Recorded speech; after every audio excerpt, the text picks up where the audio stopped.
నమస్తే. తెలంగాణ రాష్ట్ర రాజకీయాల్లో ఇవాళ జరిగిన ఒక కీలకమైన పరిణామం ఏంటంటే, వర్ధన్నపేట మాజీ ఎమ్మెల్యే మొన్నటి ఎలక్షన్లో బీఆర్ఎస్ నుంచి పోటీ చేసి ఓడిపోయి ఇప్పుడు భారతీయ జనతా పార్టీలోకి వెళ్ళడానికి రెడీగా ఉన్న ఆరూరి రమేష్, ఆయనని ఎర్రబెల్లి దయాకర్ రావు పాలకుర్తి నుంచి పోటీ చేసి ఓడిపోయిన మాజీ మంత్రి ఎర్రబెల్లి దయాకర్ రావు ఆయన్ని కిడ్నాప్ చేశారు, ఎత్తుకపోయారు. ఆయన్ని ఫామ్ హౌస్కి తీసుకెళ్ళిండు, కేసీఆర్ ఫామ్ హౌస్కి హైదరాబాద్కి తీసుకొచ్చినారు అన్నది పెద్ద ఎత్తున వార్తలు వస్తూ ఉన్నాయి. ఆ దృశ్యాలు చూసినా కూడా మనకు అట్లనే కనిపిస్తూ ఉన్నది. కారు ఎక్కువ ఆరూరి రమేష్ అనగానే ఆయన పోయి ఎక్కడం, ఆయన కన్నీరు పెట్టుకోవడం, నేను రాను అని చెప్పడం. సో అక్కడ బీజేపీ అండ్ బీఆర్ఎస్ కార్యకర్తల నినాదాలు, ఇట్లా ఒక హైడ్రామా కనబడుతున్నది వరంగల్లో. అసలు ఏం జరుగుతున్నది? ఇప్పుడు ఆయన హైదరాబాద్ తీసుకొస్తూ ఉన్నారు. ఆరూరి రమేష్ని బీజేపీ ఆకర్షించింది. ఆయన భారతీయ జనతా పార్టీలోకి వెళ్ళడానికి రెడీ అయిపోయినారు. ఇవాళ ఆయన బీజేపీలో చేరబోతున్నారు. యాక్చువల్గా వై అంటే ఆయన బీఆర్ఎస్ ఎంపీ టికెట్ అడిగినప్పటికీ అక్కడ పోటీ చేసిన బీఆర్ఎస్ నుంచి గెలిచే అవకాశం లేదు కాబట్టి, ఇంకొకటి ఆడ కడియం శ్రీహరి కూతురు కడియం కావ్య వరంగల్ ఎంపీగా బరిలో ఉంటుందన్న వార్తల నేపథ్యంలో సో బీజేపీ లైన్లోకి ఆరూరి రమేష్ పోయిండు. వాళ్ళతో డిస్కషన్స్ అయిపోయి ఆ పార్టీలోకి వెళ్ళడానికి కూడా రెడీ అయిపోయిండు. సో ఈ సమయంలో సడన్గా ఇవాళ ఉదయం జస్ట్ ఒక 1-2 hours back Errabelli Dayakar Rao entry ఇవ్వడం, బలవంతంగా ఆరూరి రమేష్ని తన నాయకులందరితో కలిసి కారులో కూర్చోబెట్టి హైదరాబాద్కి తీసుకొస్తున్న ఆ దృశ్యాలు మనకు కనబడతా ఉన్నాయి.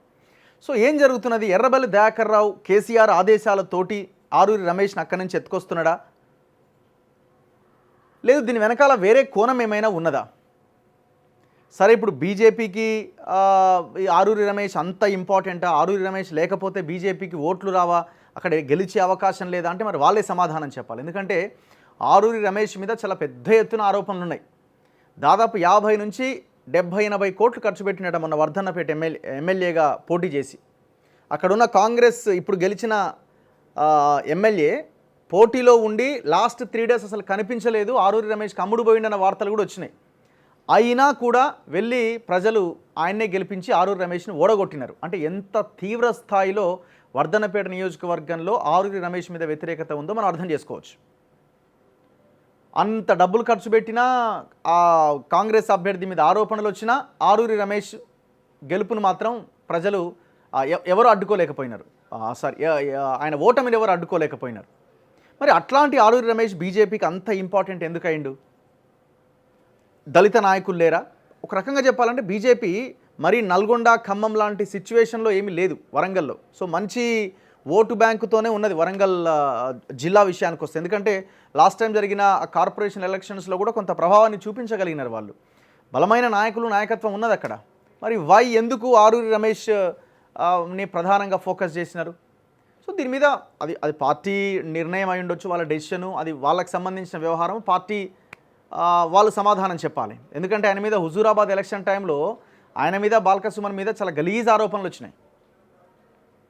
సో ఇవన్నీ అక్కడున్న local Warangal BJP local leader కూడా క్వశ్చన్ చేస్తున్నారు. నాకు కూడా ఫోన్ చేశారు ఒకరిద్దరు, అసలు ఆయన అవసరం ఏముంది బీజేపీకి, ఎందుకు ఆయన అంత పట్టుబడుతున్నారని.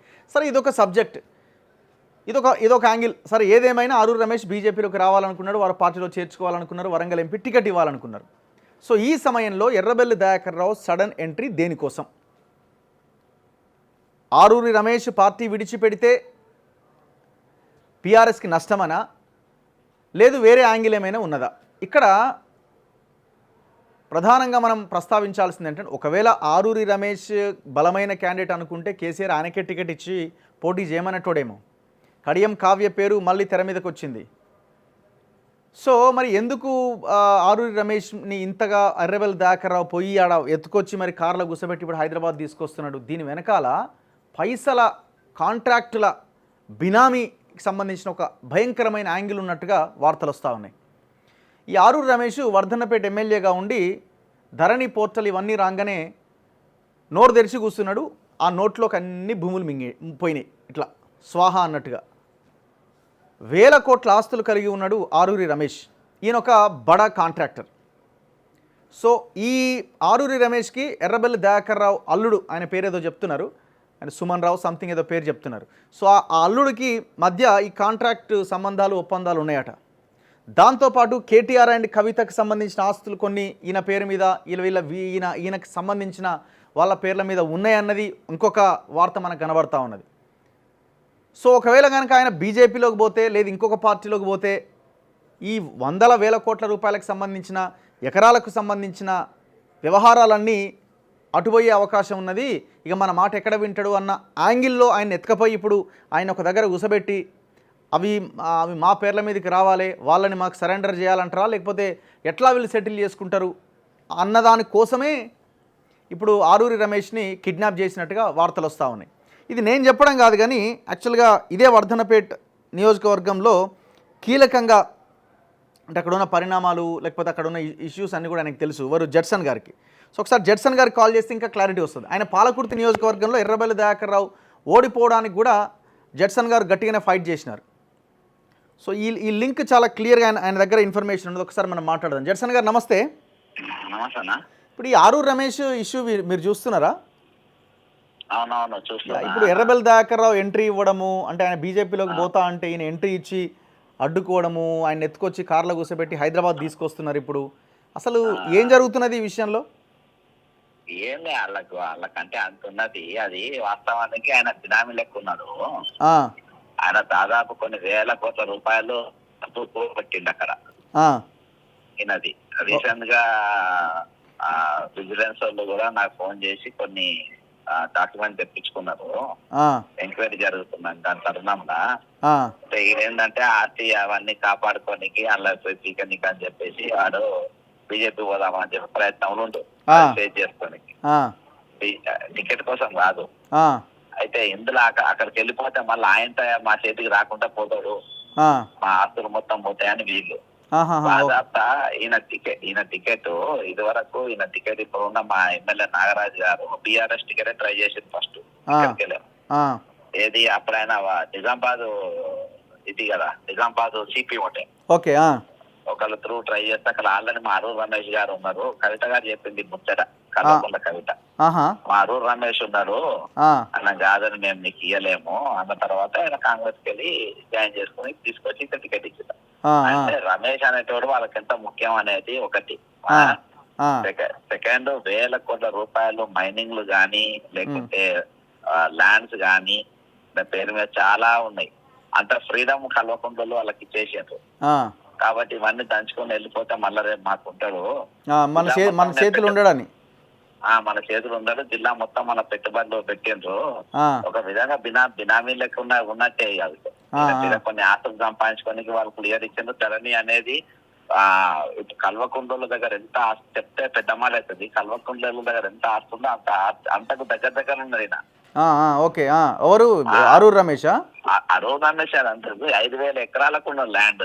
5,000 ఎకర్స్ 5,000 ఎకర్స్ ల్యాండ్ ఇది. లేకుంటే ఎందుకు ఎక్కపోతారు? ఇప్పుడు ఈ టికెట్ ఇప్పుడు మీడియాలో నడుస్తున్న ఈ టికెట్ బీఆర్ఎస్ ఎంపీ అంతుతుంది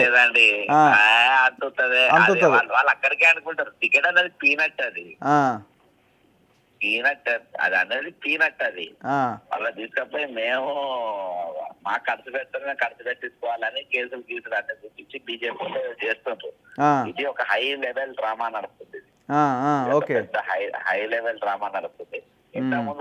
ఇప్పుడు ఈయన కవిత బినామీ అంటున్నారు, కేటీఆర్ బినామీ అంటున్నారు, మళ్ళీ ఇప్పుడు హరీష్ రావు ఎంటర్ అయ్యిండు. కవిత చెప్పిన బాధాప్త చెప్తున్నా కదా. అసలు నాగరాజు టీపీకి వరంగల్ టికెట్ ఎట్లా వచ్చి మన వర్ధనపేట టికెట్ ఎవరు పట్టుకొచ్చింది ఏందనేది మేము మొత్తం సుదీర్ఘంగా ఎంక్వైరీ చేసిన దీని మీద. ఎంక్వైరీ చేస్తే నాకు వచ్చిన సమాచారం పక్కా అనేసి ఇది ఈయన అది ఓపెన్ సీక్రెట్, పబ్లిక్ అందరికీ తెలుసు. మా క్యాండిడేట్ అని చెప్పిందా ఎవరైనా? అరూర్ రమేష్ మా మనిషి ఉన్నాడు అక్కడ, నీకు వెళ్ళి టికెట్ ఇస్తామన్నారు. అడగద్దు వేరే చూసుకోండి, ఇక్కడైతే ఛాన్స్ ఉండదు, వస్తారండి కానీ ఏం ఛాన్స్ ఉండదు అని చెప్పింది. ఈయన సిపి ఉన్నప్పుడు వాళ్ళకి అనుకూలంగా ఉన్న మనిషి కదా. కేఆర్ నాగరాజు ఎవరైతే వర్ధనపేట ముందు కాంగ్రెస్ సిపాయి వాళ్ళ మనిషి వీళ్ళంతా. కాకపోతే ఇట్లా అటు ఇటు ఉంటే చాలా మంది పోయే బ్యాచ్ వల్ల ఉండలేదు వీళ్ళంతా. అయితే రమేష్ అనేటోడు ఎన్నికలను చాలా మీరు ఒకటి అంటే ఎంత పవర్ఫుల్ గా వర్ధనపేట ఎలక్షన్ చేసిందంటే ఏది రమేష్ ఆ టికెట్ వచ్చిన తర్వాత వారం 3-4 రోజులు తిరగలి హాస్పిటల్ అడ్మిట్ అయ్యిండు. అవునటగా. ఎలక్షన్ ముందు 2 రోజులు క్యాండిడేట్ లేదని అసలు నగర పైసలని దొంగలు ఎత్తుకపోయిందని చెప్పేసి పండుతుంది. అయినా కానీ జనం గెలిపించినారు. అవును. అంటే పబ్లిక్ ఎంత ఇరుచబడ్డారంటే అంత విరుచబడి అసలు యాక్చువల్గా ఇప్పుడు ఈ బీఆర్ఎస్ ఇప్పుడు ఈయనని ఇప్పుడు ఈయన ఒకవేళ కరెక్టే అనుకుంటే ఈయనకే టికెట్ ఇచ్చేటోళ్ళు కదా ఆరూరి రమేష్కే. కేసీఆర్ కూడా ఆయనకే ఇచ్చేటోడు. ఇవాళ కూడా ఇయ్యమనేది కాదు. ఇవాళ ఏంటంటే ఈ ఆస్తుల పంచాయతీ నడుస్తుంది. ఓకే, ఎంక్వైరీ నడుస్తుంది. ఎందుకంటే అతను మాట్లాడింది కదా వాళ్ళు బినామీ ఆస్తుల పంచాయతీ అన్నట్టు ఇది. బినామీ ఎక్కడెక్కడ ఆస్తులు ఉన్నాయి, ఏంటి ఉన్నాయి, ఒక పెద్ద అంటే చెరువులు ఎన్ని మూసినాయి నేను చూపించినయే కొన్ని వేల కోట్ల చూపించిన. అవునవును, నేను చూపించిన ఆస్తులే. వరంగల్ పోతే చూపెడితే కళ్ళు తెరిగిపోతాయి. అటువంటి ఆస్తులు చెరువులు కబ్జా చెరువు అటుపోయి నీళ్లు ఆపేసి మా మధ్యలో వెంచర్ లేచి పడేసాను. రైట్ అన్న, ఒక్క దగ్గర కాదు, చాలా జాగ్రత్త. Thank you. సో అసలు వాస్తవము, అసలు కోణం ఇది. దీని వెనకాల 5,000 ఎకరాలకు సంబంధించిన భూ వ్యవహారం ఉన్నది, 1,000 కోట్ల ఆస్తులకు సంబంధించిన వ్యవహారం ఉన్నది. సో అందుకోసమే ఈ కిడ్నాప్ కథ వ్యవహారం ఇది. ఇప్పుడు ఎర్రబెల్ దాకరావు ఎందుకు ఎంటర్ అయ్యిండు? ఈ కాంట్రాక్టులు, ఈ కథ, భూములు, లెక్కలు, పంచాయతీ. ఈ టికెట్ అన్నది ఏముందండి? ఎట్లాగో బీఆర్ఎస్ గెలవదు. ఏముందాడా? బీఆర్ఎస్ ఎట్లాగో గెలిచే అవకాశం లేదు వరంగల్లో. ఇప్పుడు ఆరూరి రమేష్ కోసం యుద్ధం చేసి ఆయన నల్లకెళ్ళి ఎత్తుకొచ్చి కార్లో కూర్చోబెట్టి తీసుకుపోవాల్సిన సిచ్యువేషన్ ఎందుకు వస్తున్నది? సో మీడియాలో జరుగుతున్న ఈ వ్యవహారము బీజేపీలోకి పోతుంది కాబట్టి పోనిచ్చేది లేదు, అక్కడ బీజేపీకి ప్లస్ అవుతుంది, బీఆర్ఎస్కి మైనస్ అవుతుంది, ఇదంతా కాదు. అక్కడ కేవలం బినామీ ఆస్తుల పంచాయతీ ఉన్నది. సో అందులో భాగంగానే ఆరూరి రమేష్ని కిడ్నాప్ చేసినట్టుగా చాలామంది మాట్లాడుతూ ఉన్నారు. మరి ఆయనే క్లారిటీ ఇవ్వాలా, ఆయా పార్టీలు క్లారిటీ ఇవ్వాలా? సో అండ్ దట్టు బీజేపీ కార్యకర్తలు, నాయకులు కూడా అడుగుతున్నారు, ఇట్లాంటి నాయకుడు మనకు ఎందుకు అని అడుగుతున్నారు. సో ఆ పార్టీ కూడా మరి ఎలాంటి నిర్ణయం తీసుకుంటుంది అన్నది చూడాలి. చూస్తూనే ఉండండి మన తొలివేలు.